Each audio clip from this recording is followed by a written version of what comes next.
Alright, we're gonna check out his perks here.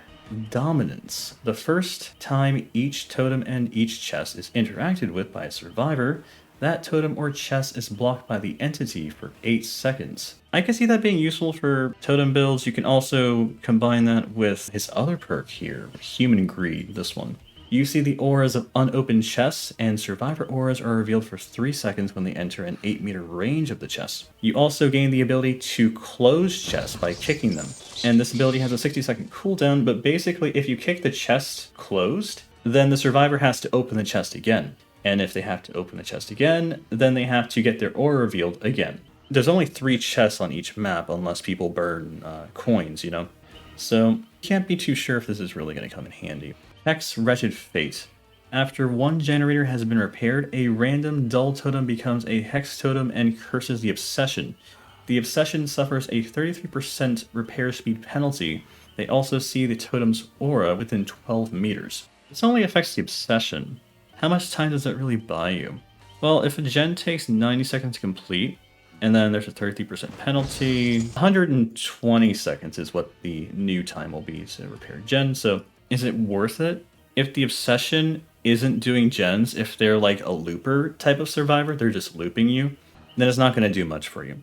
And that's kind of the RNG aspect of it. I never liked Obsession perks, okay? I just don't. It's going to buy you some time, because no survivor wants a 30% penalty to their repair speed. It's almost on par with Pentimento, you know? Pentimento does a 30% repair speed penalty, but that affects all survivors, and when Pentimento goes up, it's like a #1 priority for a survivor team to cleanse it. But Wretched Fate is completely automatic. You don't have to go and resurrect a totem that's been destroyed, so it saves you some time, but it's a lot weaker than Pentimento. And plus they can see the totem's aura, so that's also a kind of a negative. Is Dominance good? Probably not by itself, but if you combine it with other perks, it could be okay. And also, even if there's a survivor unlocking a chest, you're going to be chasing somebody else at the time. Or you're not going to be anywhere near that chest. Overall, his perks are... I don't think they're OP or anything. But let's talk about his power now. So Dracula has access to 3 different forms. Each one has its own unique abilities. Vampire form allows him to cast Hellfire, which is a Pyramid Head type projectile, which can travel over short obstacles. It has a cooldown of about 8 seconds, so it can be used multiple times during a chase.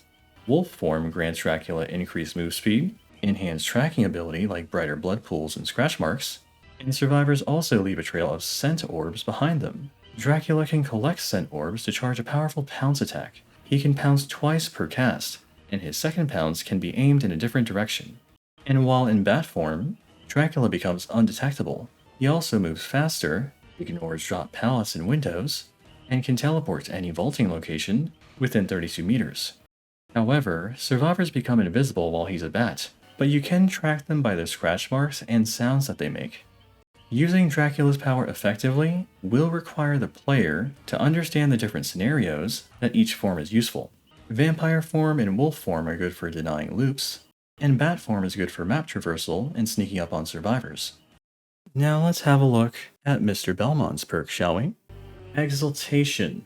Stunning the killer with a pallet upgrades your held item to the next tier, then recharges 25% of the item's maximum charges.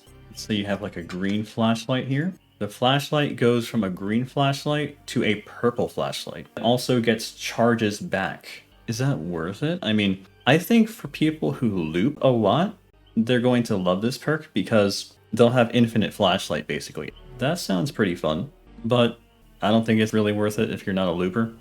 Next, Eyes of Belmont. When a generator is completed, the aura of the killer is revealed to you for 3 seconds.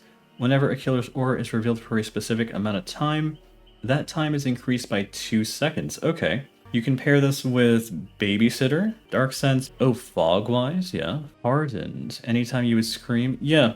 The Obsession, Object of Obsession, you get 5 seconds of aura reveal. So I think that could be kind of strong. It's pretty good. And then we'll see what his last perk is here. Moments of Glory. This perk activates when you open or rummage through a chest. Oh, sorry, 2 chests. When you become injured, you also become broken. You will automatically heal 1 health state after 60 seconds. Oh, wow.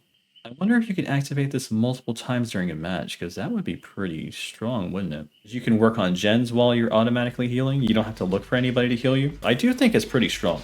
Yeah, so I do like the Survivor's perks more, a lot more than the Killer's perks. I'm kind of sad that we didn't get Dracula's castle as a map. But you can see it in the sky whenever Dracula is the killer. It's a nice little Easter egg. But anyways, that's about it, guys. Thanks for watching.